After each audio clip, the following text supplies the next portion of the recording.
Okay, everybody. Looks like the time is 2 o'clock. I'm Herb Smart. I am facilitating the meeting. So just a couple of rules here I have on the screen, or a couple of reminders that we've went over. You could read them if you choose, but they basically say just be a nice person and try not to put people on hold and mute and unmute accordingly. Also, we're going to have a public comment period, which we always have at the beginning of the agenda. And then we'll have discussion and comments during other portions as well. So thanks everyone for being here. The meeting's being recorded. It's going to be available afterward. Our meeting materials will be put online and so that people can reference them as well. And just I want to thank everybody for joining us at the Turlock Sub-Basin Technical Advisory Committee meeting. So Michael, on to you. Thank you, Herb. I'm Michael Cook with TID, and I'll be co-hosting the meeting with Kevin Kaufman of the East Turlock GSA. I can call this meeting to order for the west side. We have participants I have right now: David from Denair, Curtis from Hillmore County, Miguel from the city of Modesto, Mike from Waterford Hickman, Lacey from Stan County, and Matt from Stan County, Walt from, Merced County, Walt from Stanislaus County, and then we have representations from TID. So we have 7 on the west side, so we have enough for a quorum. So at 2:02, I call this meeting to order. Kevin, you want to call your group to order? Yes, thank you, Michael. Just a point of information as well. We do have a quorum. I see Walt, Matt, Dennis,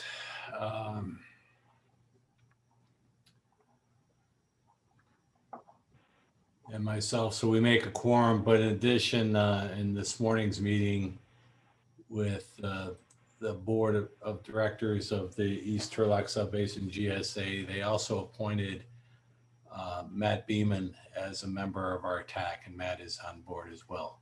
So we have a quorum as well at 2:02. Okay, thank you, Kevin. Welcome aboard, Matt. Hey, I just want to say Lacey McBride with Merced County is here as well. Okay. Thanks, Lacey. And so is Brody, Kevin. Thanks. Okay. Welcome, Merced County. So with that, we have action to approve the minutes. And I believe we can take, I don't know if we have an attorney on the phone, but we can take all 3 of these simultaneously or at the same time, I would think, concurrently. So the minutes from February 11th, March 11th, and March 18th were emailed around earlier in the week. So with that, I entertain a motion from the West Turlock GSA to adopt those minutes. So moved. So we have a motion from Curtis from Hillmore County. Do we have a second? Second, Waterford. Thank you, Mike. With that, all in favor signify by saying aye. Aye. Aye. Any opposed? Okay, those minutes from February 11th, March 11th, and March 18th for the West Turlock GSA stand adopted. Over to you, Kevin. Thank you, Michael. The same February 11th, March 11th, March 18th meeting minutes. They're all special meetings, it looks like. Can we have a motion from the east side, please? Yeah, so moved, Dennis. Thank you, Dennis. Second, Walt. Second by Walt. Any other discussion? All those in favor, please signify by saying aye. Aye. Aye. Aye. Aye. Anybody in opposition? Not hearing anybody, the minutes are passed unanimously. Thank you. Thanks, Kevin. Okay, over to item number 5, public participation. This is the time set aside for members of the public to directly address the Technical Advisory Committee on any item of interest to the public that is within the subject matter jurisdiction of the Technical Advisory Committee. That's either on the agenda or not on the agenda. So you can either make general comments now or hold your comments to that particular item on the agenda. It doesn't matter to us, either way is fine. So with that, I'm opening up to public participation.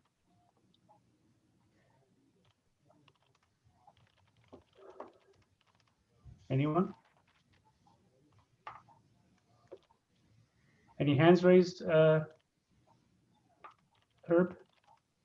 No, I'm not seeing anything here. on the participants panel. Wonderful. Okay, so with that, public participation is closed. We'll move on to item number 6. First, budget. Michael Clipper, Treasurer of the West Turlock GSA, will provide an update of current and future expenses. Good afternoon, everyone. For the West Turlock Sub-Basin account, as of February 28th, we had $165,184.30 in there in the account. For the Turlock Basin account, we had an account balance of $1,058,273.32 as of February 28th as well. We are working on getting the budget together and should have it for the next meeting, for the next TACT, and then also for the next board meeting. But as a kind of as a placeholder for now, I've been telling people what you paid last year for dues and or grant contributions would be probably somewhere in that ballpark. We will get finalized numbers and things out to everyone in the next couple of weeks, 2, 3, 4 weeks, definitely by the next TAC meeting, but hopefully before that. Any questions? Any questions for Michael? Yeah, I know for a lot of public agencies, their budget year starts July 1st, so I know they're working on budgets right now. So the sooner we have that information, Michael, the better for everybody for next year. Yeah. Thank you. Appreciate that. Okay, with no more questions from Michael from West Turlock, over to Kevin on the budget for the East Turlock. Thank you, Michael. The East Turlock Sub-Basin GSA met this morning, reviewed its budget. It's about $154,000 and change was their current balance as of the end of the month. Sorry about my phone.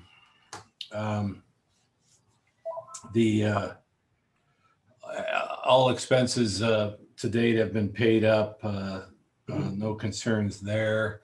The board is talking about, this may sound familiar, budget overruns due to the development of the GSP. So consulting costs are going higher than we anticipated. And so that will be talked about at additional meetings and recommendations brought back to the board. So unless there's questions or something to add in from the other TAC members, that's all I had to report. Thank you, Kevin. Anything additional? Any questions for Kevin? Okay, hearing none, moving to item number 7, climate change scenario. We'll review and discuss the climate change modeling scenario analysis and findings that we will include in the groundwater sustainability plan. So over to Phyllis Stanham with Todd Groundwater. Hello, Phyllis. Hello, good afternoon, everyone. Today we're going to be reviewing the results from our climate change modeling scenario. This analysis is required by the GSP regulations, and it also incorporates guidance that was provided to us from the Department of Water Resources. They've done this for all of the GSPs that are being conducted. And these conditions are being imposed over our 50-year projected baseline. Those are the results that we've reviewed previously. And we're going to use these to help us target amounts of water and volumes for developing projects and management actions that could accommodate potential climate change conditions in the future if needed. It's a little bit of a resiliency analysis for our plan. Remember that everything you're looking at today are future projections of what might happen if projects and management actions aren't being implemented. Of course, they're going to be, but we're just using, again, a lot of these modeling scenarios for our targets. So our modeling team is being led by Woodard and Curran. They've conducted this analysis, and I'm going to turn this presentation over now to our lead modeler, Dominic Amador, who's going to walk us through the results of the modeling and the presentation. Take it away, Dominic. Awesome. Thank you, Phyllis. Well, with that great introduction, what I'd like to present to everybody today is our look at implementing a lot of the variables and potential changes that the sub-basin could incur under climate change. And so in addition to going over some of the modeling results, and I'd like to kind of discuss a little bit about the regulatory requirements, why we're doing this, and effectively get into some of the approach, the assumptions, talk about the DWR methodology as opposed to some of the other options available, and how that affects the sub-basin as a whole. And then eventually, once we get through all that, we'll get to the fun part, which is showing you what the basin will look like over a 50-year climate change period. So diving right on into things, why are we doing this? Well, the short version of it is that we are regulatory required to include climate change as part of our GSP.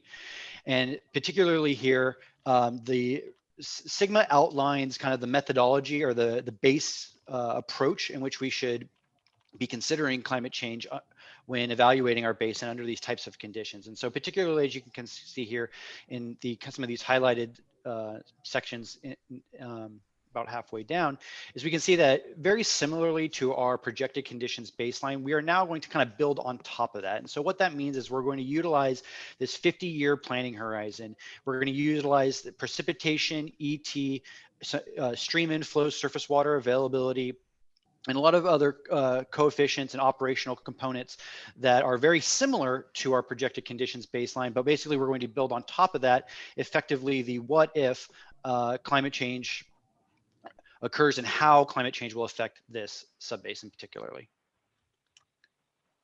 So what are our goals? Our goals from a modeling perspective, first and foremost, is meet that GSP regulatory requirement. And then the question becomes, well, how do we do that? So really the goal of this exercise is to be able to reasonably represent climate change conditions in not only the Turlock Sub-Basin, but also the Tuolumne River watershed, particularly as it relates to our surface water supply. In addition to that, in order to facilitate a lot of the dynamics associated with us being a sub-basin and being a small part of the greater Central Valley, we'll also be simulating a lot of our nearby watersheds, nearby sub-basins and watersheds as well. And so effectively, there will be components where we take into account climate change, particularly focusing in the north to Modesto and our southern sub-basin to Merced as well. So how we're going to do this is to take a deep dive into what it is, looking at the methodology as developed by Department of Water Resources.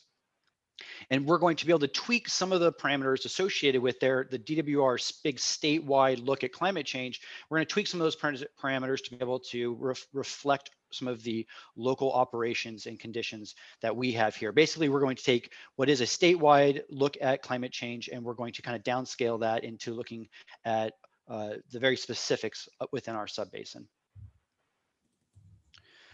So how do we go about doing that? Purely from a modeling perspective, there's effectively several steps here. And in order to be really the most efficient that we can, is we're relying on the DWR to basically do steps 1 through 5 for us. And effectively, DWR has already gone through this exercise, looking at a lot of climate change on a much larger scale than just within our sub-basin. So what we first start with is this emission scenario in a global climate simulation. Effectively, what that does is that gives us kind of global levels of climate change factors and changing operations on a global scale. And through a process called spatial downscaling, we'll be able to utilize another series of models that provide basically California level information. And this information is going to be predominantly developed by what the Department of Water Resources calls the VIC hydrologic model. Effectively, this is a downscale to the point of where it's about a 4-kilometer grid. If anybody kind of remembers the process we went through when we just kind of described the initial development of our local model, our model is really about a half a mile grid as far as the input into the kind of the groundwater model. And so really the kind of we're taking is for the sake of efficiency, for the sake of being able to meet our regulatory requirements and attaching the kind of the approach that DWR recommends is we're going to focus in on taking data from steps 4 and steps 5 here. From hydrologic models, from VIC, we are going to get precipitation, temperature, and evapotranspiration within the subbasin. In addition to that, we're going to combine the operations model, particularly the CalSim2 reservoir operations model, and that's effectively going to be able to give us a lot of the information associated with our surface water operations. We're going to be able to facilitate both the Merced River and the San Joaquin River, Merced River, San Joaquin River, and the Tuolumne River are all highly impaired flows. And so what we're going to be able to do is we're going to utilize CalSim to create kind of perturbation factors to help us refine some of the local operations and local reservoir operations models that we have from there. And then once we have that information, we can implement that into our groundwater model. And that is really kind of the big step that we're going to be looking at today. And that's really kind of the focus of our GSP. So then kind of giving you, oops, without skipping a slide, the goal of this is this specific diagram here is to kind of show you how that stepwise procedure works. As I mentioned earlier, we start with a climate change and we kind of build our way down to higher and higher levels of resolution.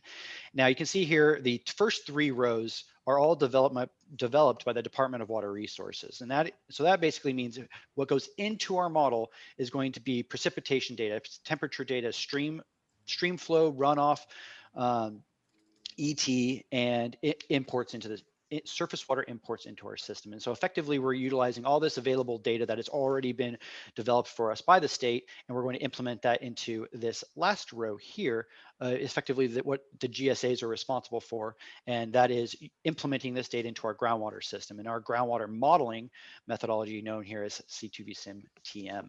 And so that's where we're going to run it through that model. Then we're going to take a look at what are the impacts to the aquifer system.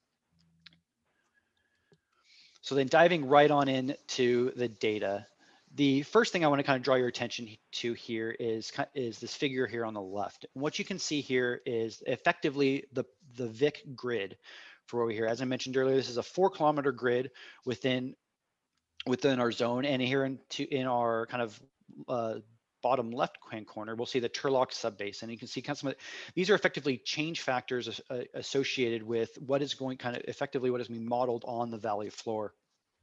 In addition to this, in order to be able to better simulate our surface water availability, we have to be able to account for what's going to occur in our upper watershed. And so that's what we can see here is this is the Tuolumne River watershed.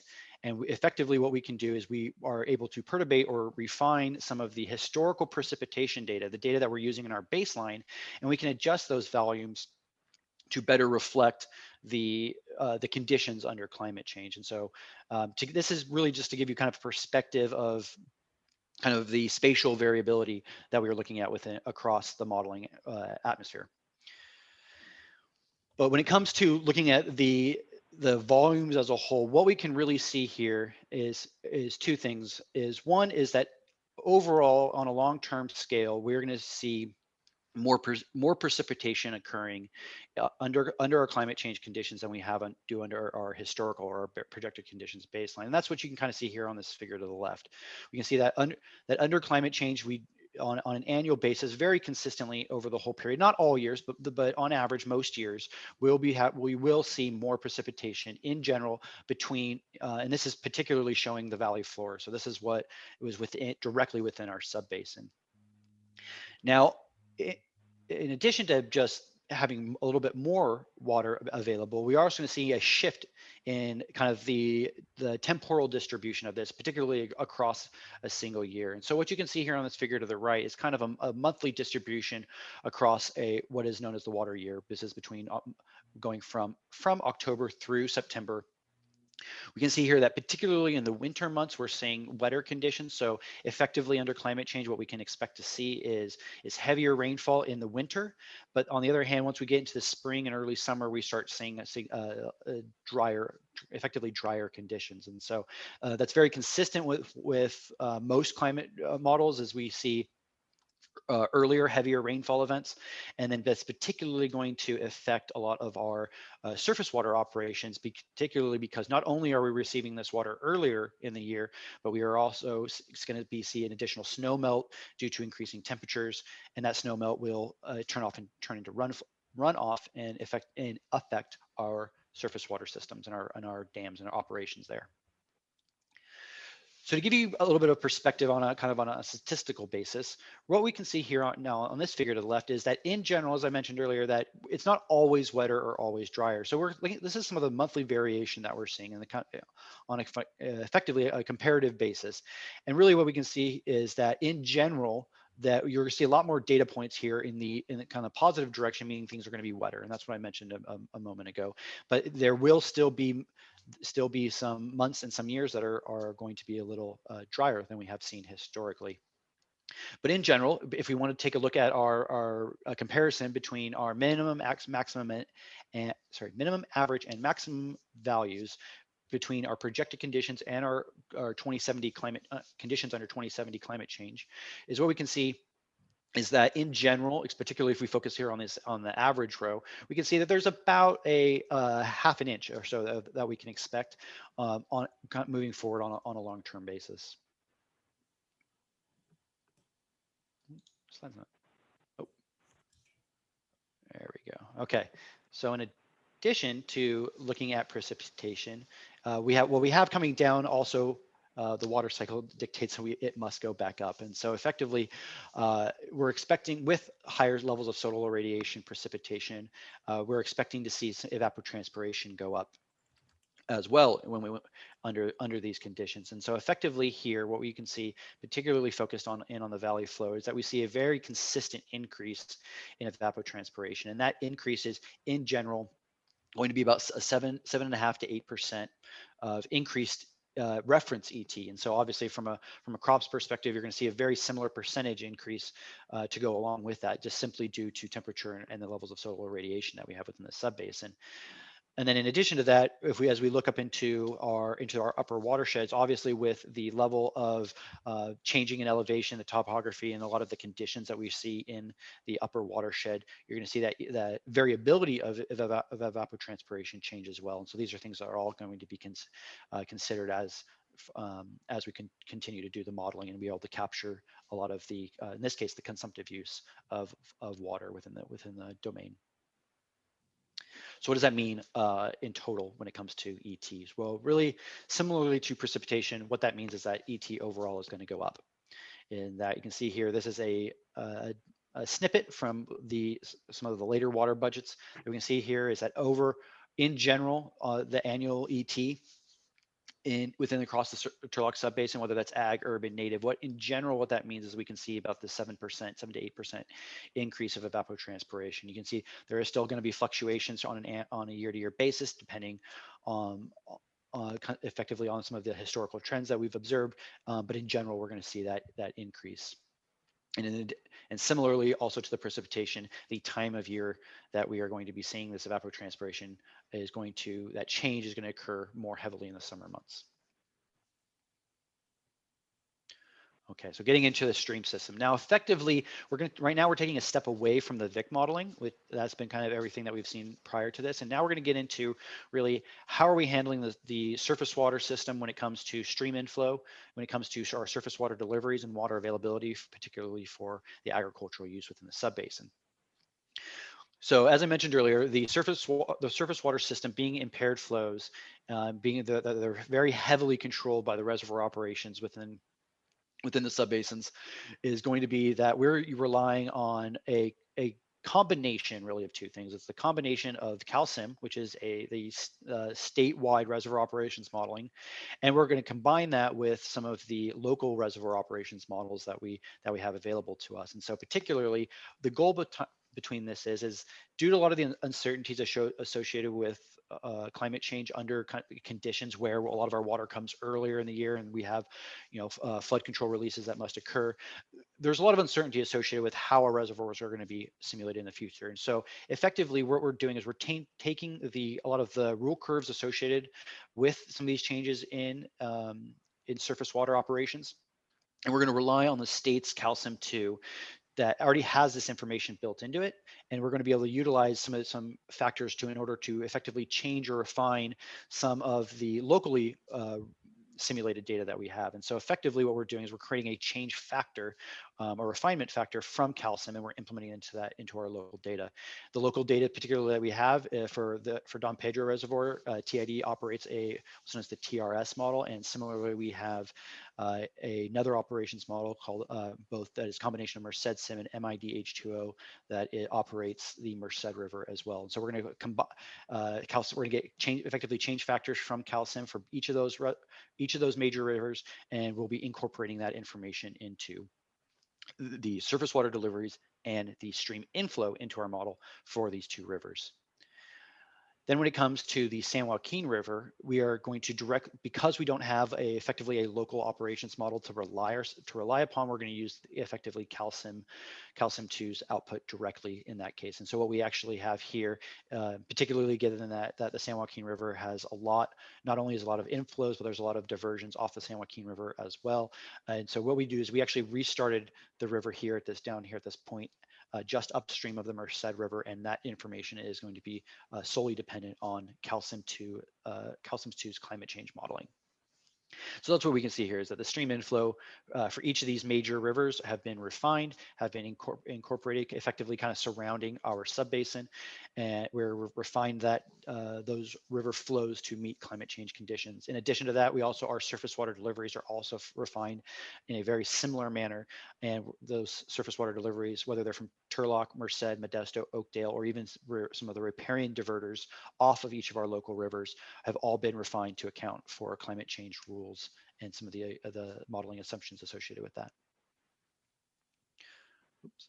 So to get again a look at the direct numbers, what we can see under climate change conditions is two things. Is one, particularly we are going to see higher highs and lower lows.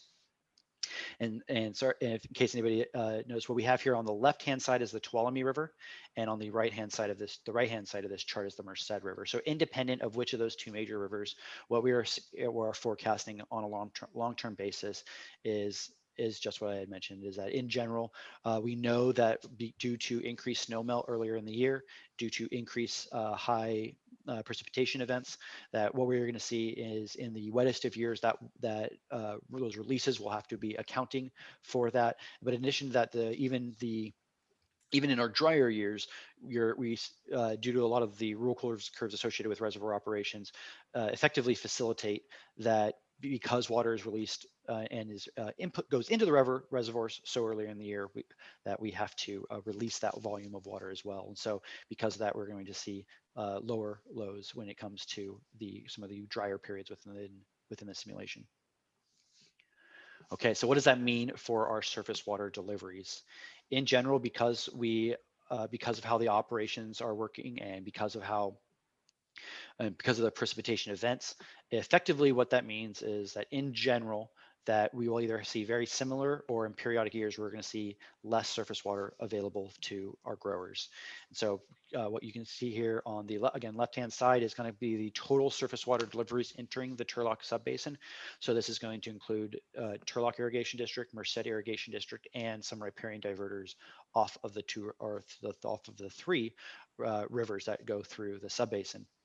And so what we can see is that in general, many years it's going to be very consistent, but particularly in some of the higher years, because we're seeing, we have large volumes of water in some of these higher years, we are effectively, and that water comes earlier in the year, we're not able to maintain it and hold it for our agricultural operations. And so you'll see here that periodically that the surface water deliveries are not as available as they were under the projected conditions.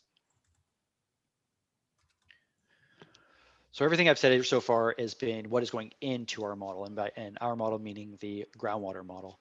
And effectively, what our model is showing us, if we want to start taking a look at what are the outputs.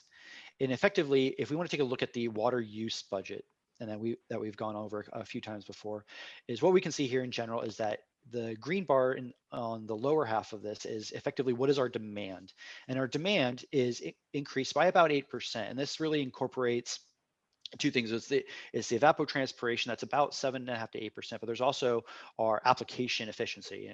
And so effectively the combination of those two is our total agricultural demand. And so we are going to see that increase under climate change conditions. now, in order to meet that demand, we take a look at what is our supplies available to us. And so, what in general what we can see is, first of all, we'd like to use as much surface water as we can. That surface water availability is really slightly less than we have seen in either our historical conditions or in our projected conditions baseline. And so really the surface water we have to meet our agricultural demand is reduced to 98% of the historical and the baseline averages. Now, in order to do that, in order to meet our total agricultural demand, and effectively, we have to make up for that with groundwater production. And that, what we're estimating, the combination of these two, of the increase in demand and the reduction of surface water supply, means that in general, we are going to have to rely more heavily on groundwater production to meet those demands, which means more stress on our aquifer system. So what does that mean for the groundwater budget? So what we have here is actually a comparison between our projected conditions baseline and our climate change scenario. And effectively, what you can see here is that 12% of additional pumping that we saw at the previous slide is going to be reflected again in this groundwater budget. And we've gone over these a few times, but in general, this gray color here on the bottom is our groundwater production. That's effectively what's most strongly stressing our system. It's what's leaving the aquifer system. And then in order to replenish that groundwater production, we have several variables here that are going to be incorporated. So in general, what we see here is that deep percolation, while there is some level of irrigation efficiency that is percolated due to the additional water that is applied, because since we do have about 8% additional demand, and so that we do have some level of percolation, but it's very minor. So effectively what we can assume is that deep percolation is going to be very consistent between the projected conditions baseline and the climate change scenario. But in order to account for the additional groundwater production, two things really are going to occur. Effectively, the first is going to be our change in storage. As you'd expect, if we pump more water, groundwater levels generally tend to go down. And in addition to that, because groundwater levels are going down, because our storage is going down, what we're going to see is additional stream depletions. Our water levels are going to go down near the rivers, and effectively that stream aquifer interaction will put more water from the river system into the groundwater system. Now, particularly if we just want to highlight what is going to be our reductions in groundwater storage, this is kind of really from a sustainability perspective, this is really kind of one of the main points that we like to take a look at, is really what's going to happen to our total storage within the basin, what is going to occur to our simplified version of what's going to happen to our water levels. And what we can see here is two things. First off, if considering this is our reduction in groundwater storage, anything in the positive direction here is water that is leaving the aquifer system.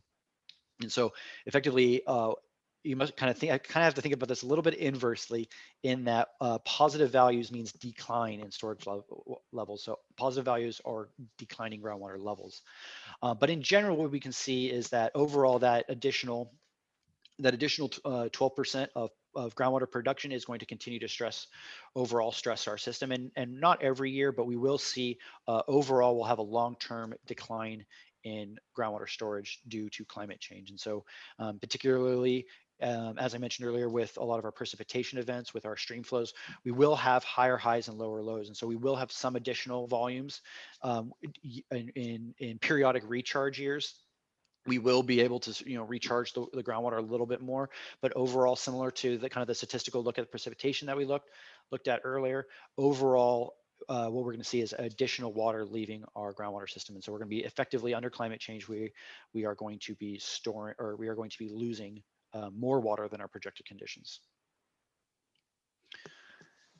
So what happens if we kind of effectively, to summarize all of this? Well, very similar to what I said, and just kind of reiterate what I went over when we were looking at those water budgets. The first is, when we look at our land surface system, the operations, and kind of our day-to-day impacts of climate change, what we're going to directly see is that overall ag demand is going to go up, and that's simply due to higher levels of evapotranspiration. Our crops are going to require more water to be able to effectively grow throughout the irrigation season. In addition to that, our decreased surface water supply due to earlier precipitation events and larger precipitations events. But combine that with snowmelt occurring earlier in the year means overall our surface water supply is going to go down by about 2%. In addition to that, in order to kind of meet that demand, as I mentioned earlier, our groundwater production is going to have to increase in order to meet the agricultural demand due to the increase of evapotranspiration. And specifically what that means for the groundwater system is that overall we're going to see declining groundwater storage, groundwater levels, and this is going to be due to that 12% increase in production. And it is important to acknowledge that stream seepage will also increase due to lowering groundwater levels, because the stream aquifer interaction is also a critical part of our sustainability. We're not looking at just the groundwater system, but we're looking at the kind of the basin conditions as a whole. And so similar to how we looked at that, our projected conditions baseline is going to increase our stream seepage and impact our impact all surface water supply, is that under climate change, that differential will even increase further, stressing both our stream and our groundwater systems entirely. Okay, so I know that's a lot of information, and I'm sure I have some questions out there, so I think I can open the floor to that.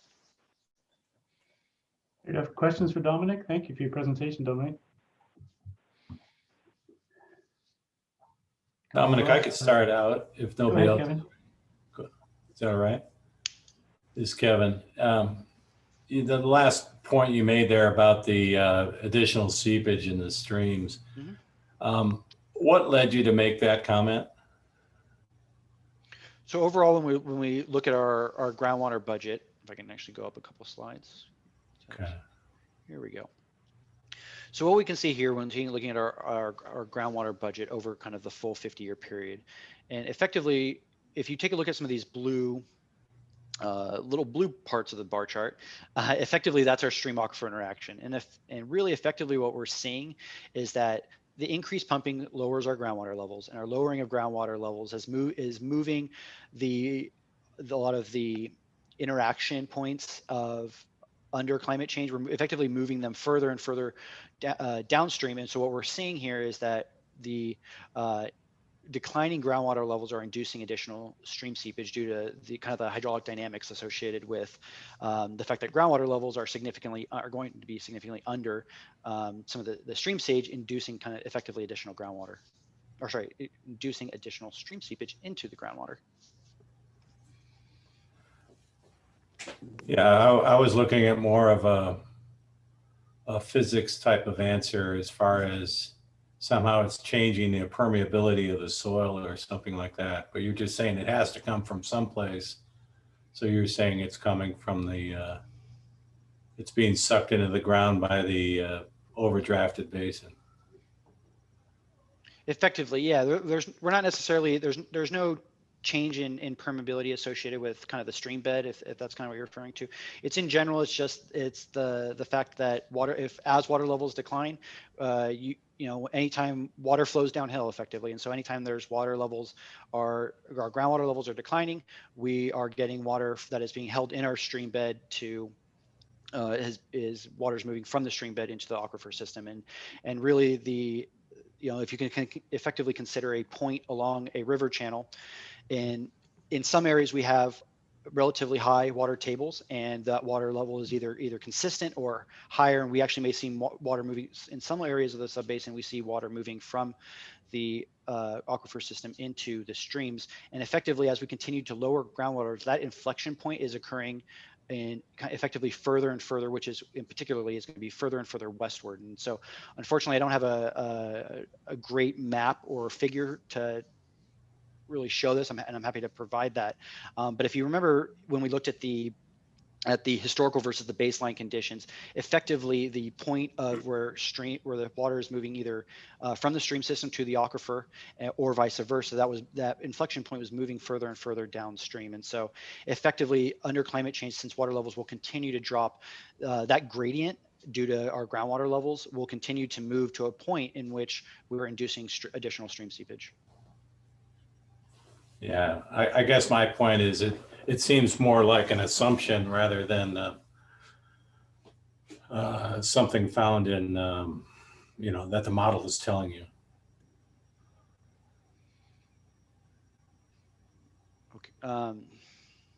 So, I mean, it's definitely, so I guess, so potentially if you, I can follow up with you on this, particularly, and it may help explain if I am able to produce a few groundwater level contours and No, I compare to know. the stream stage.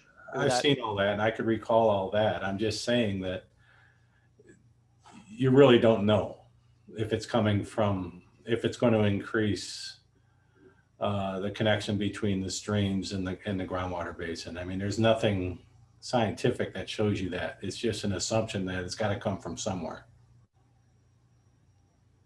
Michael, can I make a point? This is Ali. Yeah, go ahead, Ali. Yeah, Kevin, so in certain ways it is an assumption, but the assumptions are based on the physics of the stream aquifer interaction and the groundwater conditions. And that's what's baked into the model calculations. It is assumed that when groundwater, like Dominic said, flows downhill, so if there's a gradient from the river system to the groundwater levels, a gradient between the stream stage or even a stream invert to the groundwater levels, then water would flow downhill from the rivers to the aquifer system. And if that gradient increases because we're lowering groundwater levels as a result of additional pumping, which is also a result of additional need for increased ET under climate change condition, then that higher gradient is going to call for more water until there is a disconnect between the river and the aquifer system. And so that point of disconnect just keeps moving downstream and towards the west as groundwater levels continue declining. There is very good indications right now that historically, at least as of recent historical conditions, there is good hydraulic connection between the Tuolumne River and the groundwater system, and for that matter also from between Merced River and the groundwater system. And that point of if there's going to be disconnection as a result of additional pumping, or if that point of disconnection moves further downstream and to the west, that's just going to induce more seepage from the river. Water should come from somewhere. I mean, there's finite sources of recharge to the aquifer system, right? No, thank you, Ali. I'm not going to agree with you, but I'm not a groundwater hydrologist either. So I just pointed out it's an assumption. The water could be coming from other places in the basin. Like you said, if there's a disconnect, it would come from other places in the sub-basin. So I'm just, you're throwing a target, you're throwing an arrow, making a target of no, that's not what I meant. River groundwater interaction, and I'm just calling that into question. That's all. Sure. So just to maybe close the loop on that, there's only finite sources of water that comes into the aquifer system. It's either from rainfall on the valley floor or deep percolation as a result of the applied water, or water that's coming from the river systems, or water that's coming from the foothills. There's no other sources of water that's coming into the aquifer system. And so the model is trying to quantify what is the respective quantities that's coming from either source, and we've calibrated the model to that end, and that's what the model is indicating, and the conclusions are not too different from what groundwater hydrologists would necessarily dispute, but it's open to discussion. But hey, Dominic, as well, the future scenario you depict here is only possible in the sense that the demands stay fixed. In other words, you're trying to meet today's demand, mix of land use, ag and urban, et cetera, into the future. So doesn't it begin to ask us questions about what we can do to work on the demand side of the equation and try to evaluate what those scenarios look like? Absolutely, and that's really the critical point of the whole GSP is we have a baseline, and that baseline is developed based on historical trends in agricultural land use, population growth that we're expecting to see over the next 40 plus years. But in addition to that, so effectively we have a baseline, and we have, in this case now, we have a climate change scenario. Our goal, effectively, the next phase of this GSP development is to take a look at how do we achieve sustainability, and what does it require? What changes have to be made in order to achieve sustainability, whether that is supply or demand side? I think it's a great question. I know it's something that Phyllis has been working on with the group, and we're going to continue that. So hopefully, if once we can kind of put a stamp on the climate change scenario, my next task effectively is determining the basin's sustainable yield. And then once the goal of that is once we have a number of, as far as what is the level of sustainable pumping within the groundwater basin, we can then target our projects and management actions to effectively, what do we do from the planning side of things to achieve that level of sustainability, or that desired level of sustainability? Yeah, thank you. Hey, Walt, just to jump on your point right now, I think what Dominic says, he's running a scenario right now. Look at the baseline, nothing changes in the future, then you add climate change on top of it. What does it do? And Dominic's figured out, well, maybe that will increase pumping by a further 12%. What does that further increase of 12% in pumping result in? And we kind of go from there. And I think the key thing to remember on all this stuff is this is a scenario that DWR has asked us to run, which makes sense, but they provide us the climate change tool, and they've even recognized too in their disclaimers that it's just a tool, and they can't guarantee what comes out of this. It's just as likely to be drier or wetter it is to be exactly like this in 2070. So it's just a planning exercise to take a look at kind of, I guess, a worst case scenario. And as Dominic mentioned, how do we then get to a sustainable yield through supply and demand scenarios to get to sustainability, which is the main goal of the whole Sigma and GSP process. So, it's always consternation for me when I see this stuff, because then it looks like, well, you're saying you're going to increase pumping 16%, or you're going to reduce diversions by 2%. Nobody's saying that. No one's committing to that. That doesn't mean that's the future reality. That just means that using the data or information DWR gave us, we ran some numbers, and this is what came out of the model exercise. What it does give us a look at is the future challenges of sustainability, and gives us an opportunity to work together on management actions and solutions to address that over time. Just kind of my thoughts there. There's some great questions for Dominic. Do we have any more?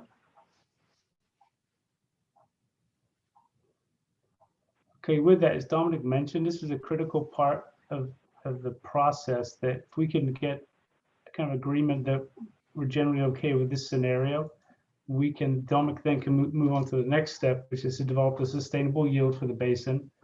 And that then gives us a real good snapshot of where our basin is headed, and allows us then to really dig into those projects and actions we can do to reach sustainability over the timeline outlined in the act.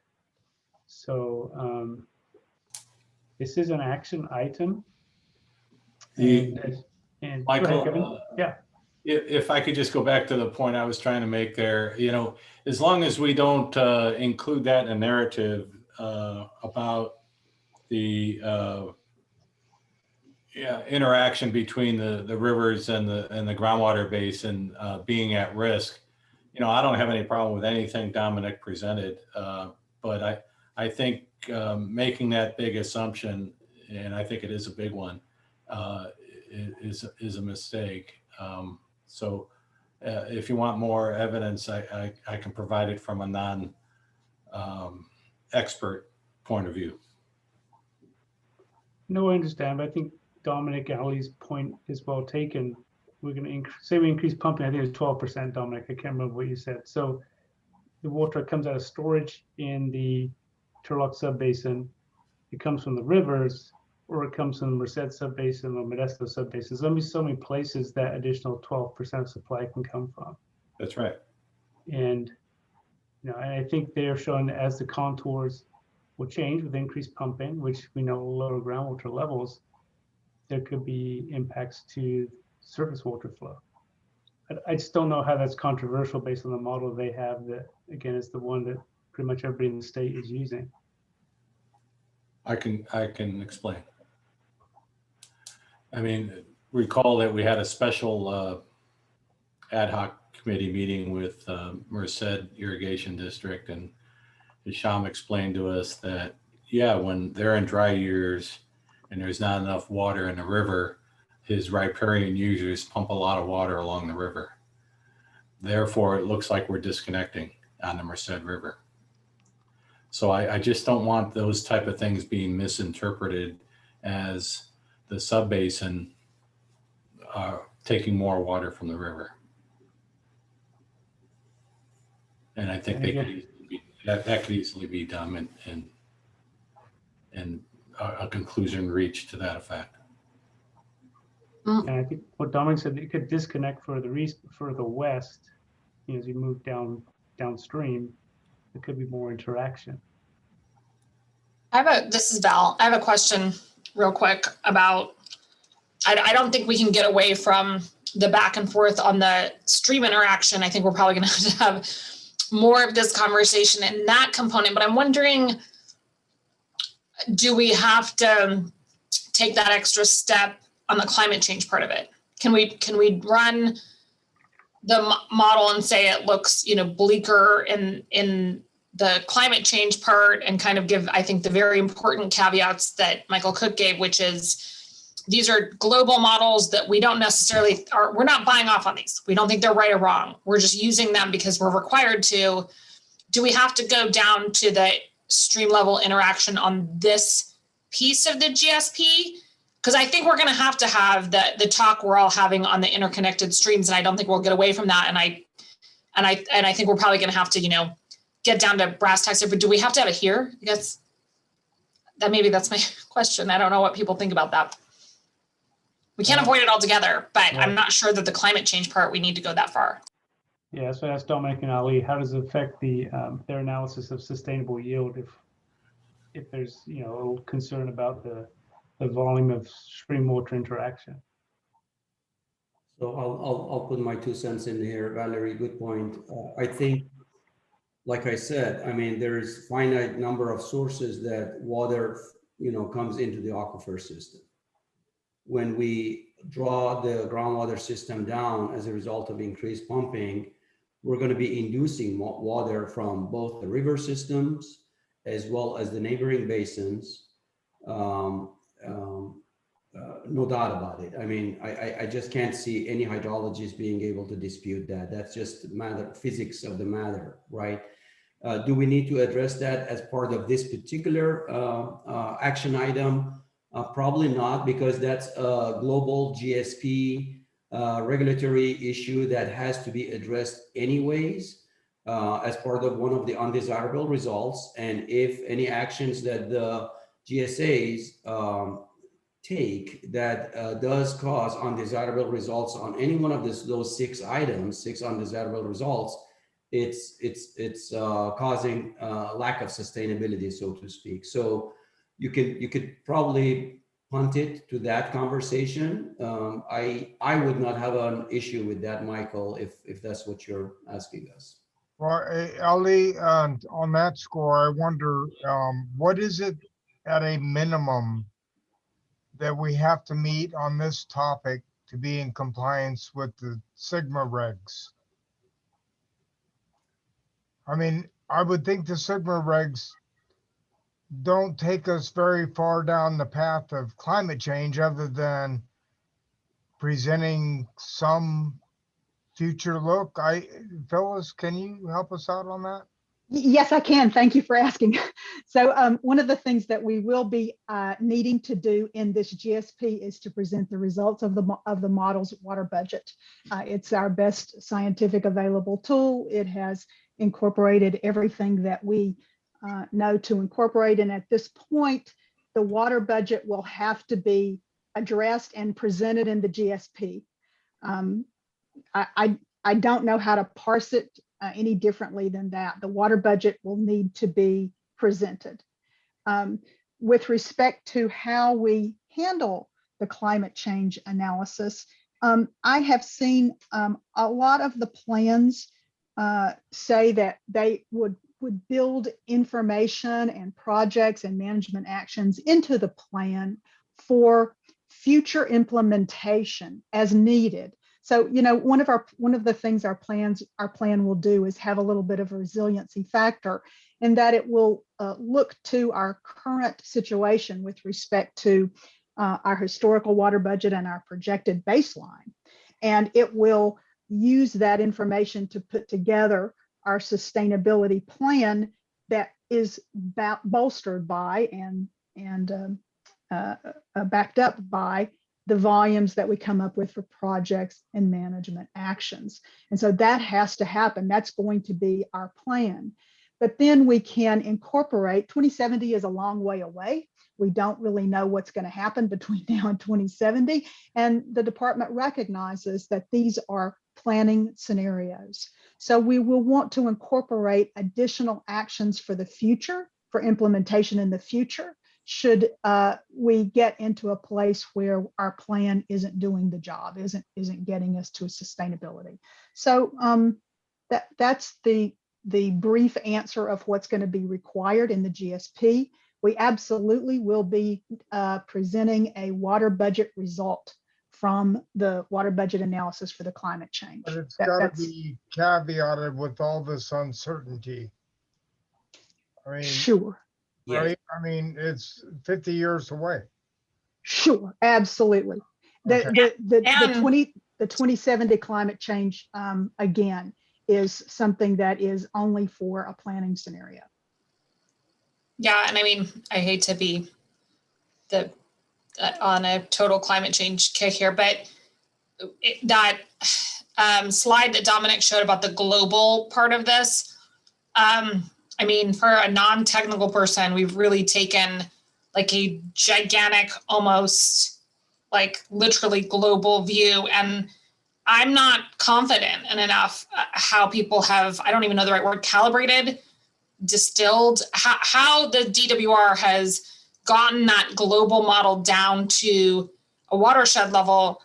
I understand that we have this requirement and we need to fulfill it, but we have to say that we did not do that and we did not double check it, and we are not buying off on the fact that we think this is or isn't going to happen. In fact, DWR says we don't really know. They have a disclaimer in their climate change tool of we don't know whether this is going to be right or wrong. So I think we have to do this. We have to do the analysis, and I think it's been done well. And I don't want to fall short on something we have to do, but we certainly have to say this is a global analysis that we didn't participate in. We kind of just took the baton and pulled it over the finish line here, but we can't be responsible for the entire race that DWR did before us. So, I mean, we'll have to have a pretty strong disclaimer of that, I think. And I think because of that, certainly you're right, Phyllis, it requires the budget and the projected budget to disclose the climate change part of it. But again, I mean, I think that we're doing something we're told we have to do, but it's very difficult because I don't think we can say that we feel great about or that we unpacked all of that. At least I don't think we can say that. We can say we used what DWR gave us, we brought it across the finish line, but we have to be clear that that's how this should be viewed by the public. Understood. Thank you. And I agree with that, Valerie. I agree with that. I think DWR, like you said, also understands that. The caveat and the uncertainties definitely need to be there and qualified. Agree. Yeah, and that's not to say that it's not good work and that you guys didn't bring it across the finish line correctly. Totally did. But it just that slide to me shows that it's such a macro process, and we got it right at the very end. Okay, I think Yeah, Valerie, I always wondered about how you could go from a worldwide ocean atmosphere model that then takes it down to a hydrologic model that then represents California with 2 nodes, and then take that very same information and break it down to some watershed scale into a groundwater basin and come up with quantities measured to the nearest, 10 acre feet. There's just a lot of wiggle room in every one of those steps. But it's a given in DWR. They've given us the input and said, use this. Okay, we're using it, but we're going to put a big rubber stamp on it that says, this is all, very speculative. In our monitoring program, we'll be watching for key parameters such as temperature, snow melt, whatever, things that would be important to measure changes in the watershed over time. But to try to model it and come up with something, precise is a bit of a reach in my mind. Sounds good. Well, Debbie, you were going to say something. I was just going to say that, I think we have to include what we need to include, under the Sigma requirements, and characterize it and kind of indicate that there's a lot of uncertainty about it. It's a future scenario. But to eliminate certain parts of it, it's like I think characterizing it as a whole as being uncertain, I think is probably a stronger point. And then over time, we'll continue to work on it. Okay, point well taken. Valerie, I appreciate the sports scenarios with the relay race and the baton, because I thought only I was a sucker for sports analogies. Do we have any hands raised? Not at all analogies. Herb, is any hands raised? We do. Okay. We had a hand raised from Rhett, I think. Yes, this is Rhett Calkins. I'm a little frustrated with the discussion on climate change. I think let's just go with it. That's for what it's worth. I'm just a citizen. I'm a farmer. I operate, pressurized irrigation system. I have access to deep water for my irrigation. I have a domestic well that's been dried out by irrigators. Potentially could go dry any day now. To me, and having been trained professional electrical engineer, having some science background, physics, it's hard to understand how people cannot agree that water has a finite. There's a finite amount of it, so it goes somewhere, and we can maneuver around. I would have my own opinions on what I want to maneuver around. If I want to create a little advantage for what represents me. But if we're going to say that the streams, the rivers, the lakes, and all that are not, you choose what you want to choose, that it's not connected to groundwater, then I'm really curious to understand how they are not connected to groundwater. It's physics, it's gravity, it's gradients, it's pressure differences. Just look at a tree. Why does water go up in a tree?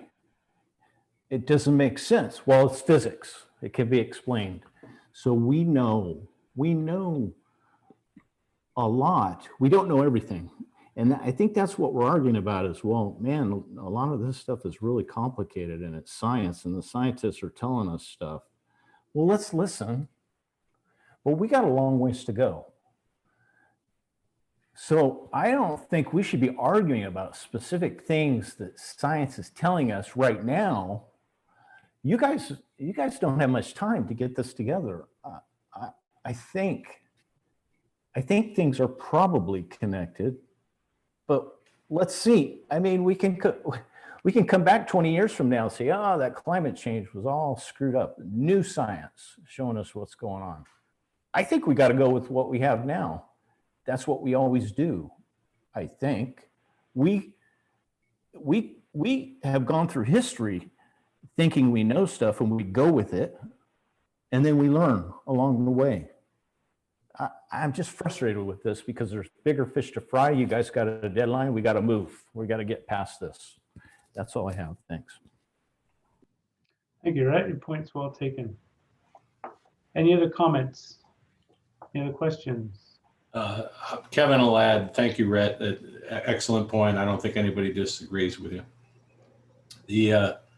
I would recommend action from the east side to accept the climate change scenario that was presented by the consultant, as long as we don't single out any particular sustainability indicator. If you want to say it may affect a number of sustainability indicators, that's fine with me, but I don't think we need to single out any one. So if I get a motion to that effect, I'd appreciate it.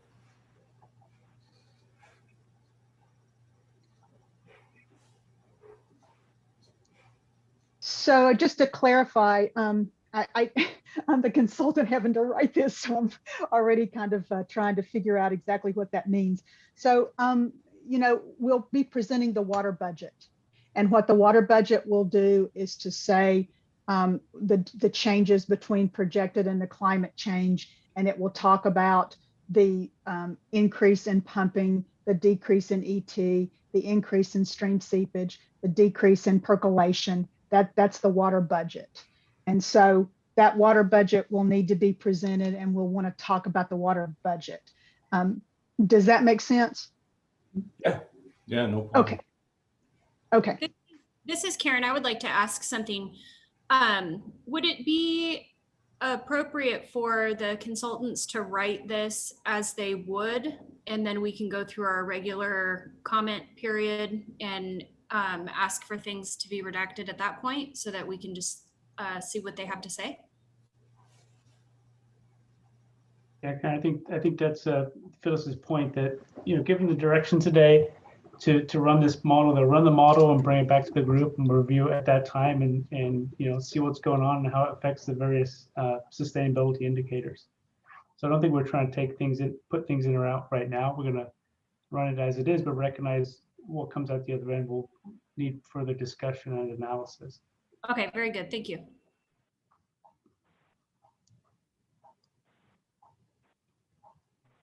All right. Not to take over your section, Kevin, but you asked someone on the East Turlock Sub-Basin to make a motion. Yeah. Somebody make a motion to that effect. I don't care if you use my language or Phyllis's language. We just don't want to just look at one. We want to look at all the sustainability indicators. This is Dennis. I will move. Thank you, Dennis. Do we have a second?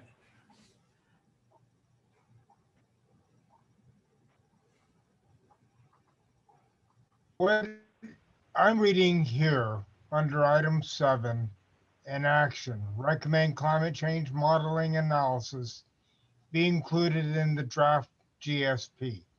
Right. It doesn't go further than that, just that a climate change modeling analysis be included in the GSP. Is Right. that what the motion is? Well, I modified it by saying pretty much that, plus just not singling it out any one, but looking at all the sustainability indicators. Because I think it's a mistake just to look at one.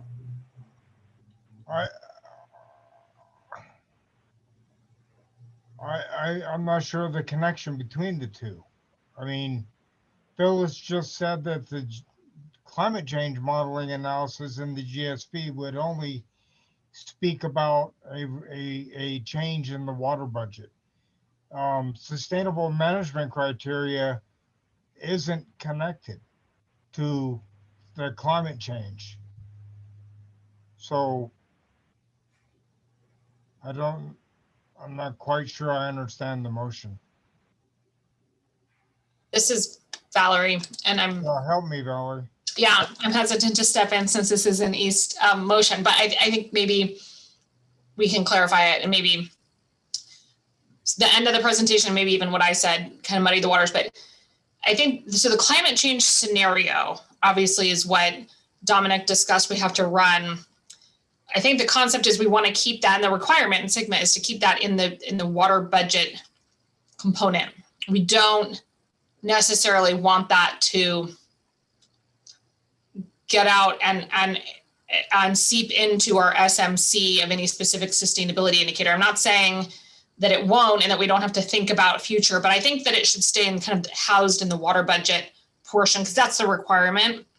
So I think that's somewhat consistent. I think maybe some of the discussion of how that affected the sustainability indicator of interconnected stream was what was either confusing or controversial. And again, that's going to be controversial in that sustainability indicator. Let's all be clear that that will be something we'll discuss then. That's not like it's going away.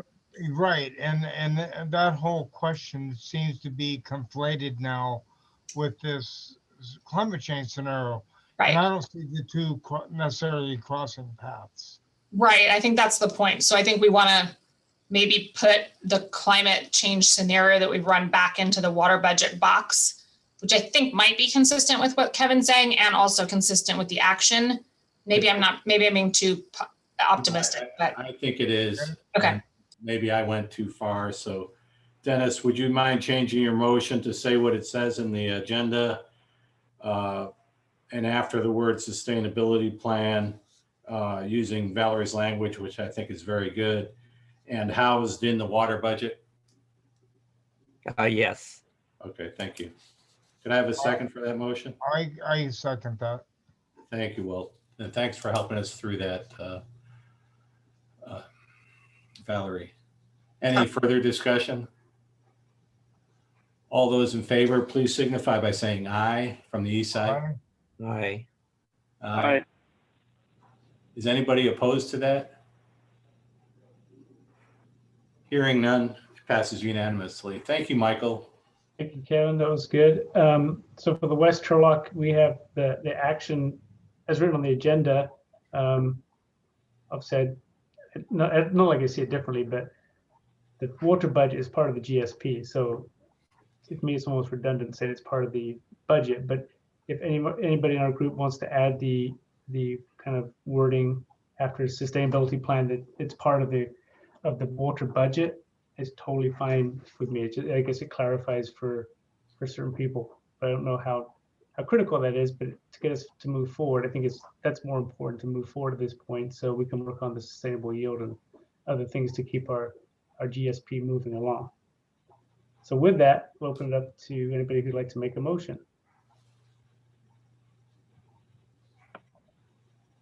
I'll make that motion for the West, Michael. Okay. And you want the clarification there, Walt? And I will just add, you can wear a belt and suspenders. Okay. Yeah, but it looks kind of dorky though. We'll work on the wording. Okay. I'll second. That was Curtis, you second. So we have a motion from Walt and a second from Curtis. All those in favor, please signify by saying aye. Aye. Aye. Aye. Any opposed? Okay, motion stands approved. Thank you, everybody. That was a great discussion. Okay, moving on to item number 8, Sigma related updates. This is for TAC members to discuss and provide updates on items that are related to Sigma work, but no actions taken. So our first thing as usual is the public outreach update. Over to you, Herb.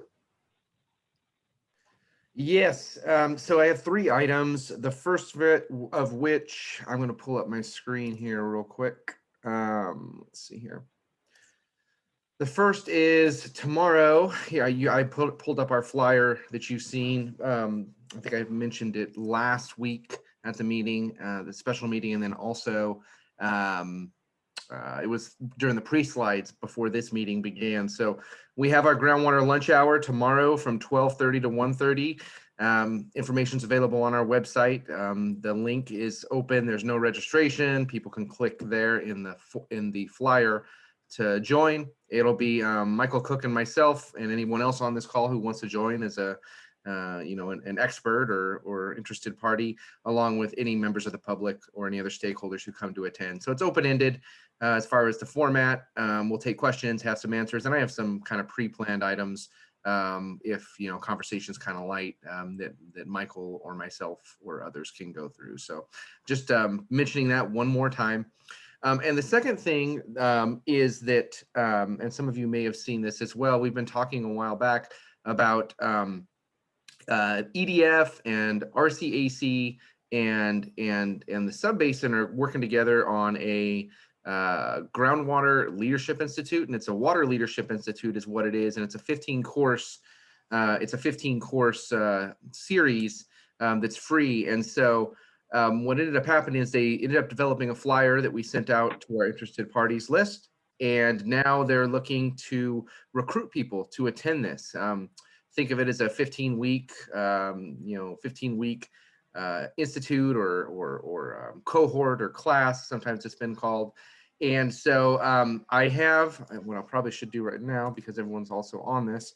I'll add into the chat the link to this registration page where you could look and learn more about it. And I've just put that in the chat there. And they're just looking for people to apply at this point in time. They have they want to get a diverse group of water users and communities that are involved in the Sub-Basin.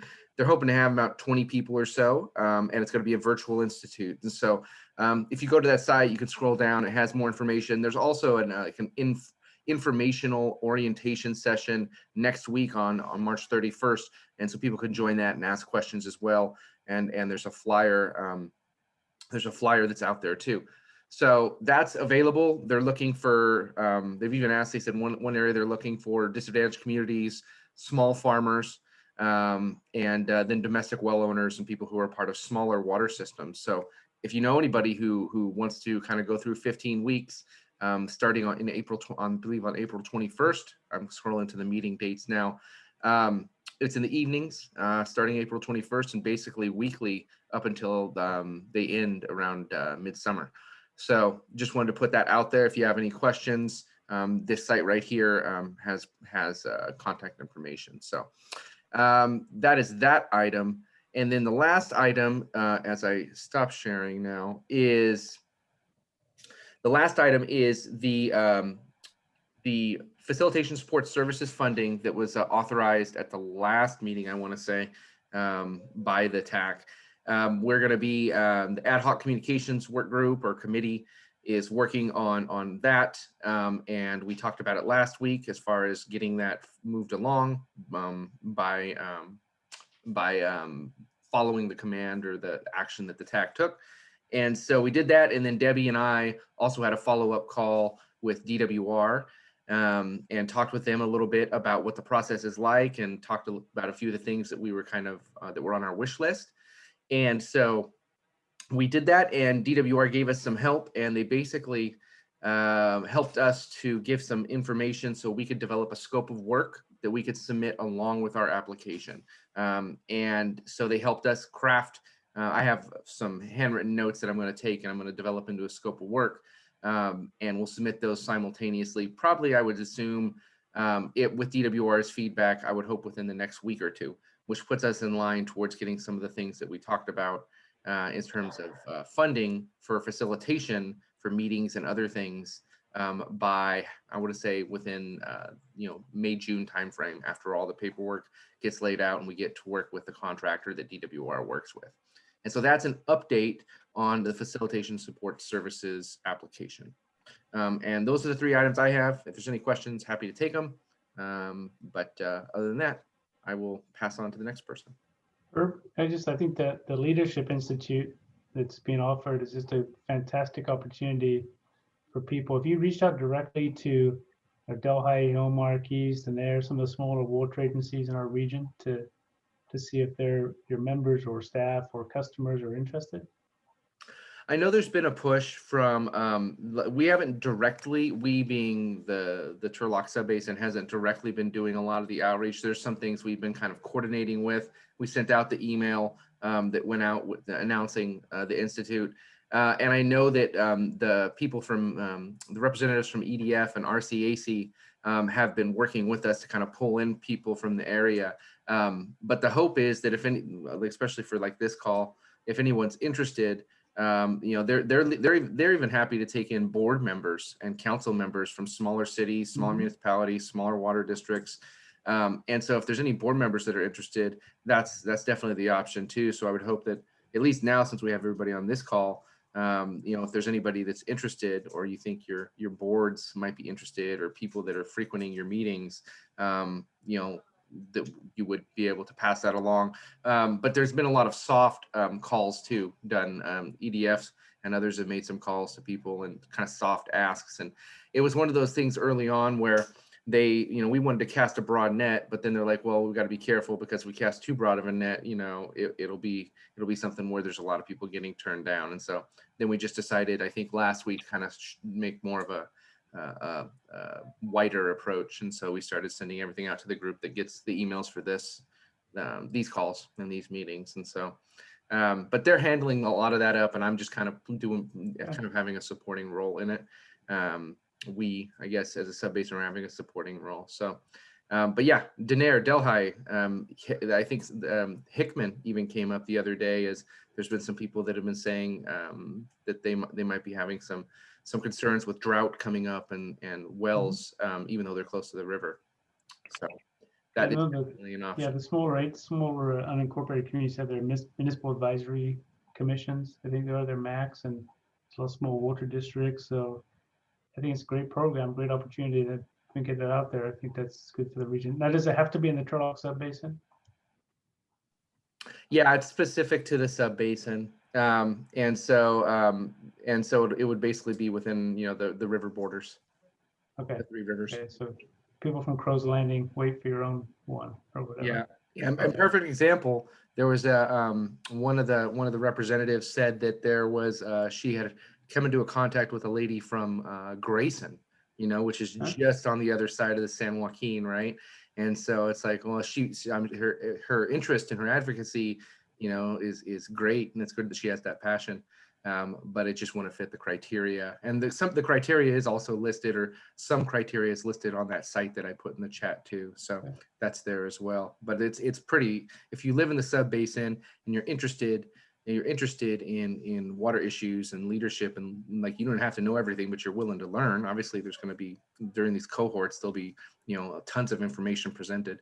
And so other than that, if you have those two things, they're willing to consider you, but they just want to make sure that they have a broad swath of water users too. They don't want, you know, they don't, just using TID as the example, they don't want all of TID's farmers, you know, on those things. They want to get people from disadvantaged communities and kind of some areas that have historically not been reached out to. Sounds good. Any questions for Herb? Okay, over to you, Debbie. Thank you. I don't have much today because we just gave an update about a week ago. It's what happens when we have weekly meetings. But we are still working on the schedule. Herb and I are looking at the best place to get it posted. It's going to be an evolving schedule, so keep that in mind. But we'll be working on that again next week, and hope to have something up shortly. From the grant perspective, obviously we're continuing to work on the GSP. From the other grants perspective, we're continuing to work on the GRAT. The GRAT is reaching out to all of the agencies within the Sub-Basin to kind of find out what types of projects they have. They'd like to kind of incorporate as far as facilities and project ideas into the GRAT. And I had a meeting with them earlier this week, and I think they were shooting for having something in the June timeframe as things kind of wrap up, and then kind of pulling everything together. But we're continuing to kind of work on that. So it's not it's not ideal.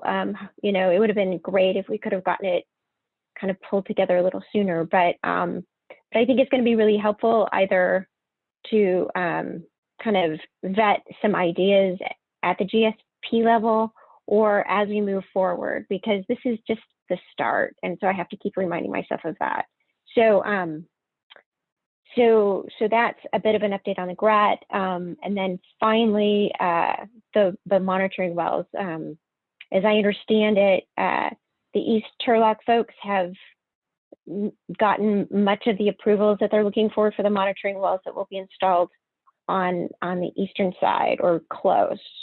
And we're, I've said this before, we're zeroing in on the last site. It's taken a little bit to try to figure out a spot that would work and is far enough away from other wells in that area. So I think we found a site. It's just a matter of going out and verifying with the grower that, yeah, that works for him. And we've come up with some diagrams and some pictures to kind of help them visualize it. So we're hoping to have that done soon. And I'll have more for you later. Sounds good. Any questions for Debbie? Okay, with that, we move to number 9, next meeting. The next meeting is a special meeting scheduled for Thursday, April 8th. So nothing on April Fool's Day, strangely enough. And our next regular meeting will be 2 weeks after that. So with that, I'll entertain a motion for adjournment from the West Turlock Sub-Basin GSA TAC.